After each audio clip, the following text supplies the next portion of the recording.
Bonjour à tous, j'espère que vous allez tous bien ainsi que vos proches. Aujourd'hui, on va entamer le 5e chapitre et le dernier chapitre, c'est la reproduction chez les angiospermes. Donc, à titre de rappel, donc la fleur. Alors, la reproduction, elle se fait dans la fleur chez les angiospermes. La fleur qui contient les deux appareils reproducteurs mâle et femelle. Donc le calice, c'est l'ensemble des sépales, la corolle, c'est l'ensemble des pétales, l'androcée, c'est l'appareil reproducteur mâle, c'est l'ensemble des étamines, et le gynécée, c'est l'appareil reproducteur femelle, et c'est l'ensemble des carpelles. Alors, la fleur, elle est dite complète, c'est-à-dire quand elle contient toutes ces parties, pièces florales. Donc, elle est portée par le réceptacle, qui correspond à l'extrémité élargie du pédoncule. Donc, de l'extérieur vers l'intérieur, nous avons le calice, la corolle, l'androcée et le gynécée. Donc, comme vous voyez, alors, ça, donc, c'est l'appareil reproducteur mâle, ça, c'est le filet, et ça, c'est l'antère. Et l'antère, elle est composée de 2 tecs, et chaque tec, elle est composée de 2 sacs polliniques. Ça, c'est l'appareil reproducteur femelle. Cette partie, c'est l'ovaire, ça, c'est le style, et cette partie-là, c'est le stigmate. Dans l'ovaire, donc, on peut avoir un ovule ou plusieurs ovules.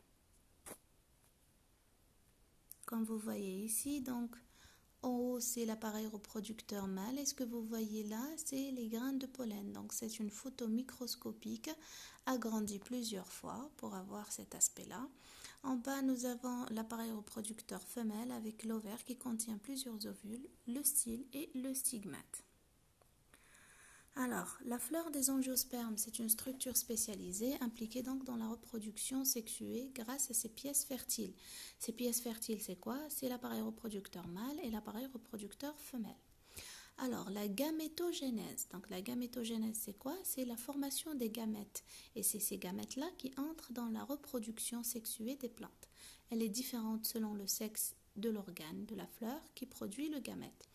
Si elle se produit dans les anthères des étamines, il s'agira alors de gamétogénèse mâle. On peut dire aussi microgamétogénèse.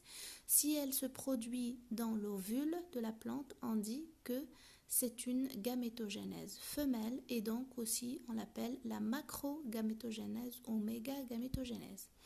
Alors dans ce cours, tout ce qui est micro, ça concerne l'appareil reproducteur mâle. Tout ce qui est macro ou méga, ça concerne l'appareil reproducteur femelle. Alors, comme vous voyez ici, alors là, c'est la transformation de la fleur en fruit. La fleur en fruit. Alors, vous voyez la fleur avec le pédoncule, le réceptacle, les sépales, les pétales. Ça, c'est l'appareil reproducteur mâle. Ce sont l'antère et le filet. Donc, c'est l'étamine. Et l'appareil reproducteur femelle, donc ça, c'est l'ovaire, le style et le stigmate. Il va y avoir une transformation vers le fruit et cette transformation-là, c'est la reproduction, c'est la fécondation. Donc, comme vous voyez, chaque partie va se transformer dans le fruit. Chaque partie de la fleur va se transformer en partie dans le fruit. Alors,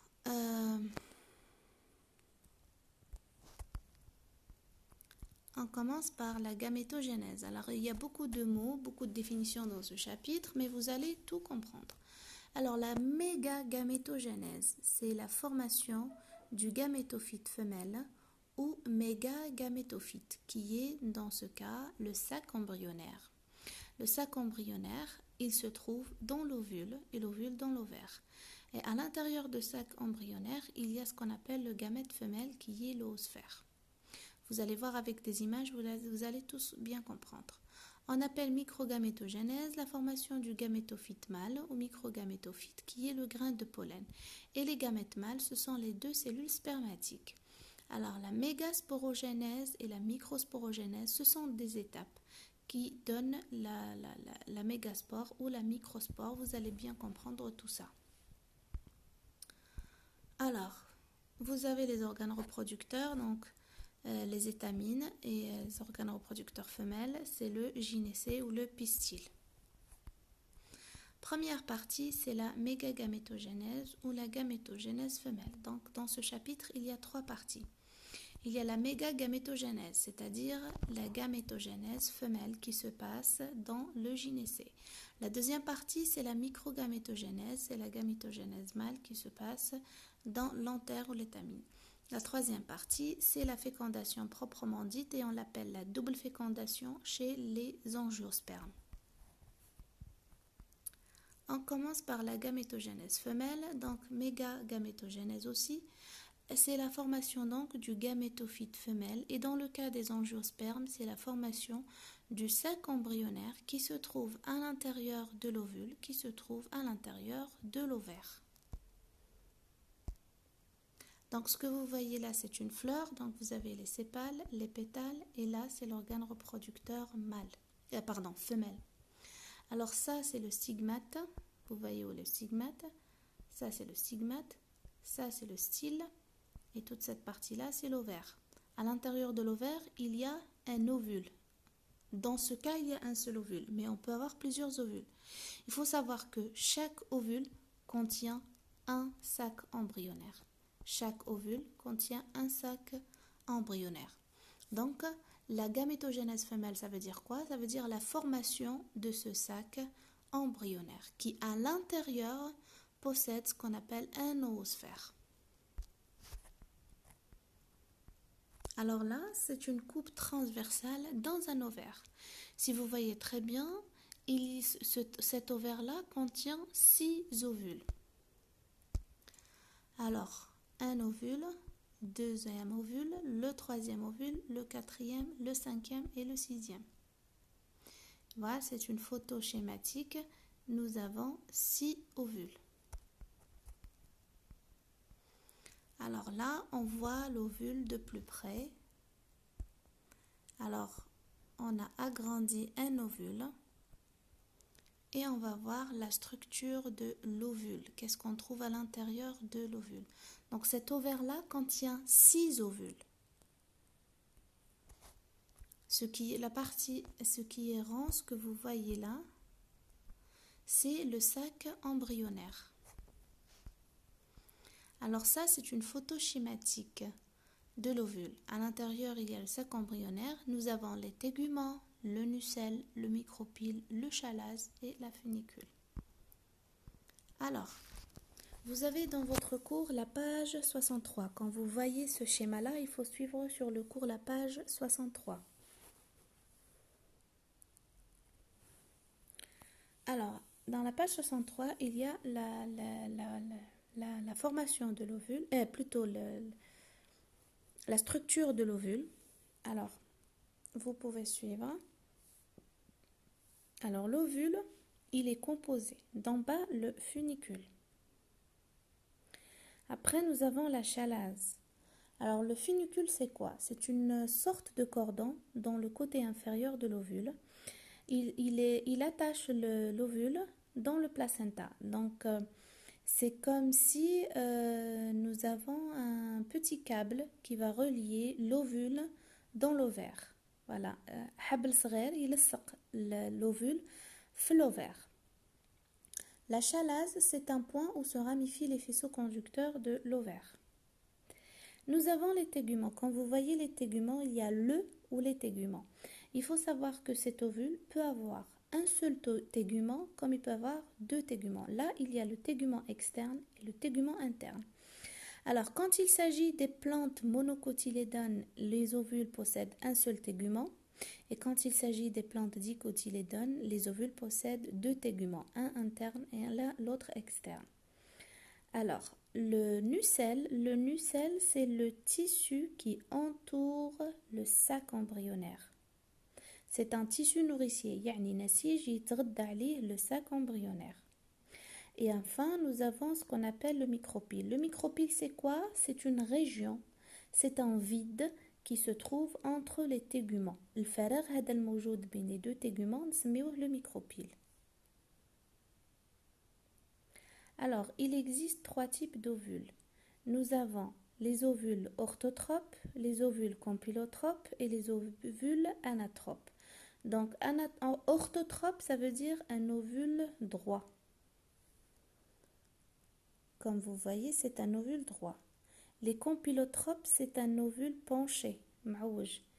Et anatrope, il est complètement reversé. Maintenant, on passe à la formation de l'ovule, la page 64. Alors, suivez sur la page 64, s'il vous plaît. Alors, l'ovule, il est produit par une prolifération locale du placenta. Ça veut dire quoi?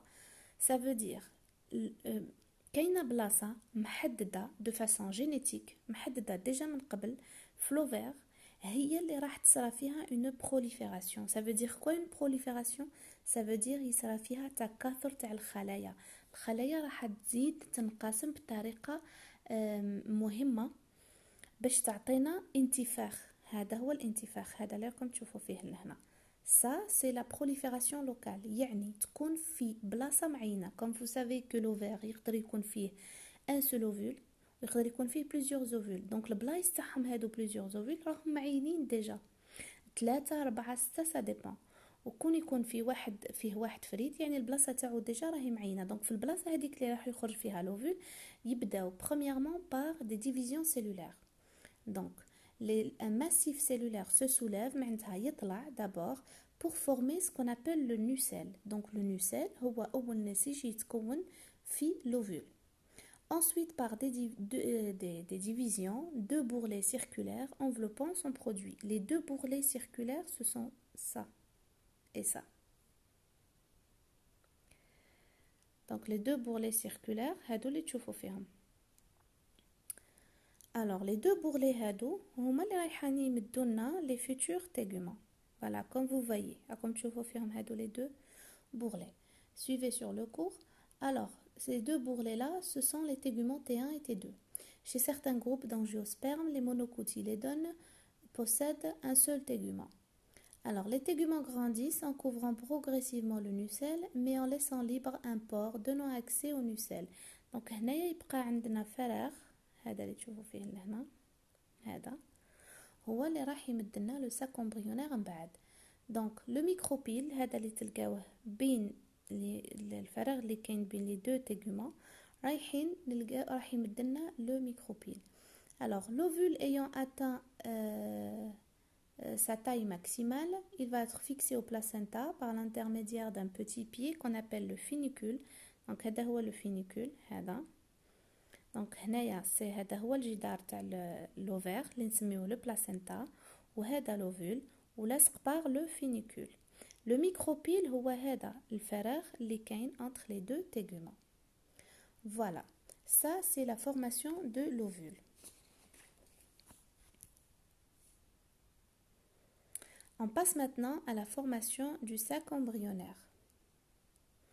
Alors, au cours de la différenciation de l'ovule, une cellule, le plus souvent sous-épidermique, augmente en volume et devient l'unique cellule archésporiale. Là, on parle de cette cellule.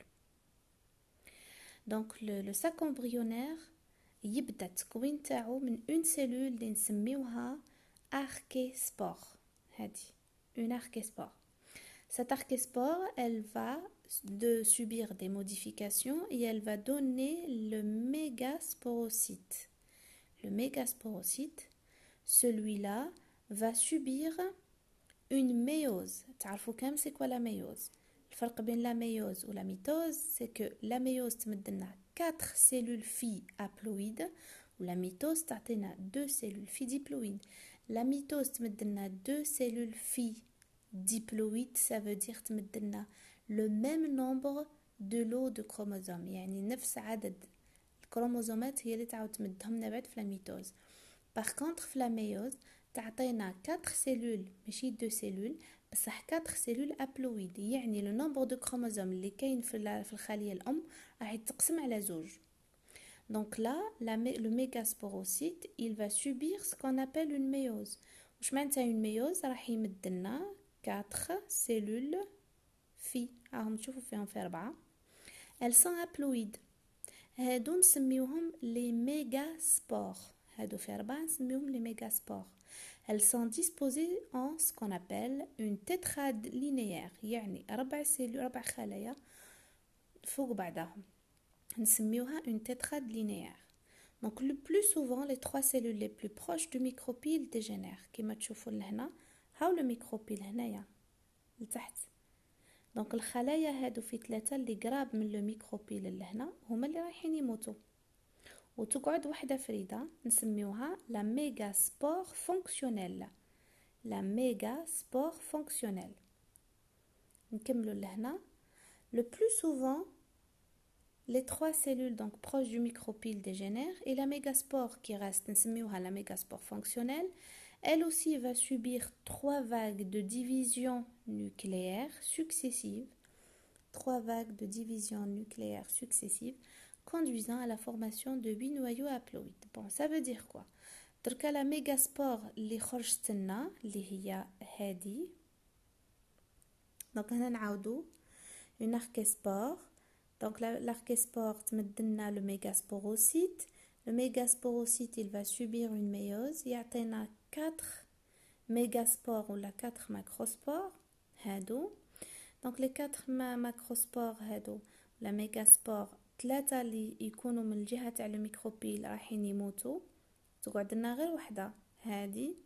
C'est le mégaspore fonctionnel. Elle va subir 3 divisions nucléaires. واش معناتها؟ معناتها ماشي الخلية كامل اللي تنقسم، ولكن juste le noyau nucléaire. يعني هاد la division ne concerne que le noyau. يعني juste le noyau راح ينقسم 3 fois 3 divisions, sachant que la cellule elle est déjà haploïde. Donc qui ينقسم la première fois يعطينا 2 cellules, les 2 cellules qui ينقسموا une deuxième fois يعطينا 4 cellules, ou les 4 cellules qui ينقسموا une troisième fois راح يمدونا 8 cellules. Donc c'est pour ça que la cellule la mégaspore هذه كي رايحه تنقسم تمدلنا alors 8 noyaux pardon تمدلنا 8 noyaux haploïdes. Elle va donner 8 noyaux haploïdes. Donc ils sont répartis en 2 groupes. Alors 4 يطلعوا لفوق و 4 يهبطوا لتحت. ومن بعد تجينا une cellule من le pôle supérieur ou une cellule من le pôle inférieur يهبطوا لهنا. Donc alors نعاودو نقراو. Donc en groupe de 4 chacun de 2 pôles du sac embryonnaire. Alors un des noyaux de chaque groupe migre alors vers le centre de la cellule, formant les noyaux polaires. هادو ce sont نعيطولهم la cellule centrale avec les 2 noyaux polaires. علاه les 2 noyaux polaires parce que واحد جا من le pôle الفوق وواحد جا من le pôle التحت. La cytokinèse c'est quoi? C'est l'ensemble des modifications du cytoplasme lors de la division cellulaire. يعني كي الانقسامات يخلصوا يصراو دي موديفيكاسيون. وش يولي عندنا؟ يولي عندنا une cellule فيها pardon le sac embryonnaire يولي في عندنا 7 cellules 8 noyaux. علاه 7 cellules parce que هذه خلية واحدة وهذه واحدة وهذه واحدة وهذه واحدة. عندنا 3 الفوق وعندنا 3 لتحت. دونك 3 لتحت و 3 الفوق 6 وهذه 7. فوالا ها هم لهنا 3 cellules وهذه la 7e. alors هادو اللي الفوق لو كوتي تاع لو ميكروبيل. هادو اللي تحت ميكروبيل عندنا واحد اوسفير اون سيلول اوسفير ولي دو مع الاوسفير نسميهم لي دو سينرجيد. هادو اللي الفوق نسميهم لي 3 انتيبود. وهذه سي لا سيلول سنترال او دو نويو بولار. دونك هذا هو لو ساك امبريونير تاعنا. هاو كيفاش يتكون. نعاودو لا فوتو لهنا. هاو من وين يتكون لو ساك امبريونير. ديما من لو كوتي تاع لو ميكروبيل عندنا لوسفير avec les 2 synergides. هنايا عندنا la cellule centrale avec les 2 cellules avec les 2 noyaux polaires. Ou le pôle opposé عندنا ce qu'on appelle les 3 antipodes. Alors on a de la formation du sac embryonnaire. Alors Donc ça c'est l'ovule. Donc on a les deux téguments. Le micropyle, le micropyle. À l'intérieur, nous avons la cellule mère du mégaspore ou le mégasporocyte. Il va subir une méiose pour nous donner 4 mégaspores. Sauf que les 3 qui sont du côté du micropyle vont disparaître. La mégaspore fonctionnelle ou survivante.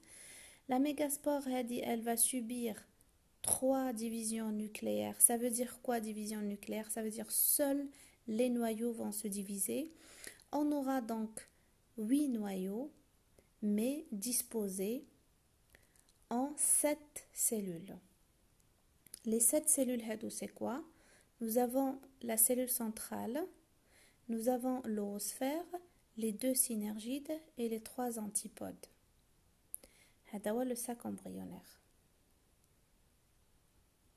Voilà, donc les noyaux centraux, ou la cellule centrale, les 3 antipodes et l'oosphère avec les 2 synergides.